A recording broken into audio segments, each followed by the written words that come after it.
ونسلم عليه من أم درمان من الجوهرة الزرقاء الأستاذ جمال حسن سعيد.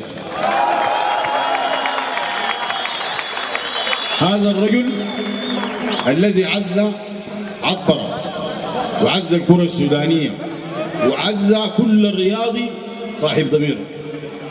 فالتحية لكم أهل عطر.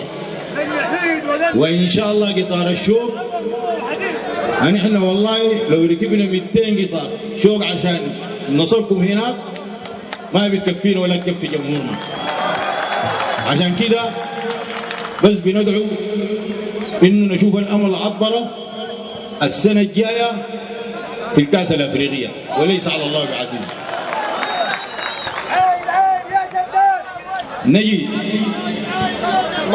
نجي لشاعرنا الكبير المرهف الحلنجي. كنا بنحبها وحبيناها أكثر وحببونا فيها أكثر ناس المرغني. بقينا نحب سواقية وجبل التاكة وسيدي الحسن وسيدي الجلابية وحتى جناين القريب واليوسفندي بقينا في ود وفي حب. نحيي موقفهم وهو الأبطال ولا نريد يعني أن نكثر من الكلام. فمدح الرجال أمام حضرتهم مزلة. أنتم جمهور واعي وشفتوا دور الأبطال والمواقف العظيمة اللي قام بها نادي الهلال العظيم ونادي الأمل عطرة ونادي المرغني.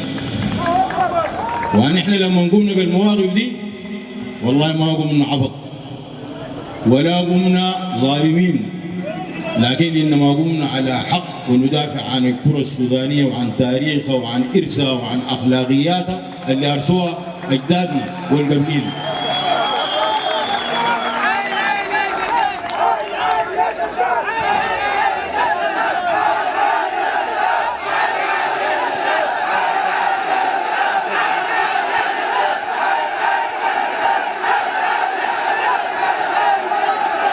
والله إن شاء الله ربنا يعيده يعني.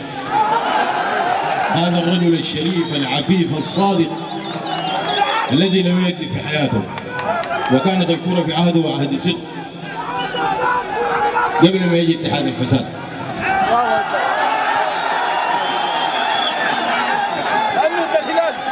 قبل من الصباح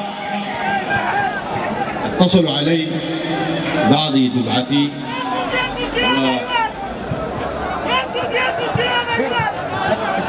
أخواني هم في الأجهزة الأمنية والشرطية بالغين كانوا من تجمع سياد البلد ومعاهم أمل البلد ومعاهم مرغني كسل.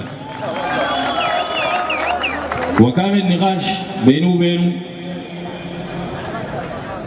قلت لهم ناس بتدافع عن الحق وترفض الظلم هل تتوقعوا منا أي فوضى؟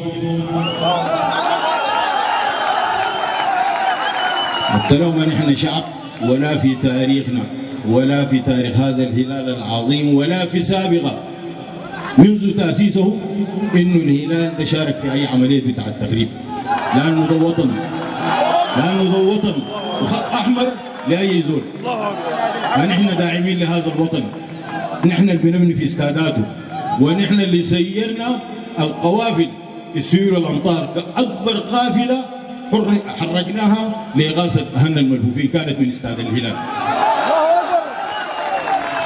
نحن في الهلال ناس أصحاب خلق ومبادئ. قلت لهم انتوا إذا عندكم خلل دايرين أولادنا يسدوا لكم في جهة أمنية هم اللي بيمشوا يسدوا وما دايرين. قلت لهم ولا تجيبوا لنا شرطة ولا أمن ولا حصان سواري. ده شعب الهلال وأنا غايده وعارف أخلاقياته وبضمن هو شنو. والحمد لله هم شافوا الكوكب الرائع من أبناء الهلال وأبناء عطبر وأبناء كسلة محتفلين كل همهم إحقاق الحق. ونحن لما طلعنا قرارنا ده يا أخواننا في الهلال العظيم ده طلعناه نحن متصدرين الدوري الممتاز بفارق 5 نقاط بلا هزيمة هزيمة، بلا هزيمة، نحن مصدرين. يعني احنا اتخذنا موقفنا ده نصرة للحق.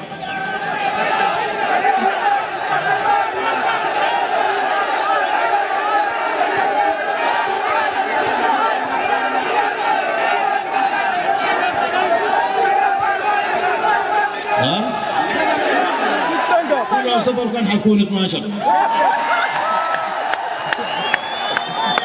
ما كانت 18 قبل كده.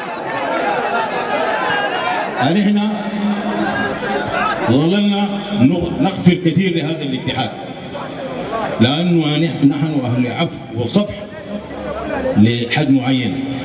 تجاوزنا حاجات كثيره جدا، ومشيت وانا قعدت معاهم واتكلمت معاهم، يا اخواننا هذا الكلام غلط، الكلام ده عيب، الكلام ده ما صح.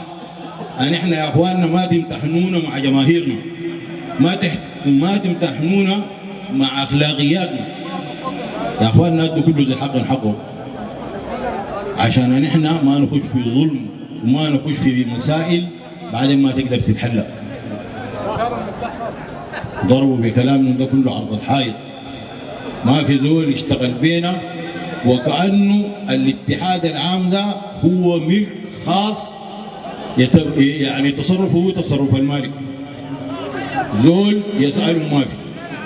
تمشي الاتحاد ما عنده سيستم، اتحاد فاشل. يتخيل موظفينه بيجوا 1:30، موظفينه بيجوا 1:30. ديل الناس اللي انتخبوا عشان يكونوا هم مسؤولين عن الكرة السودانية.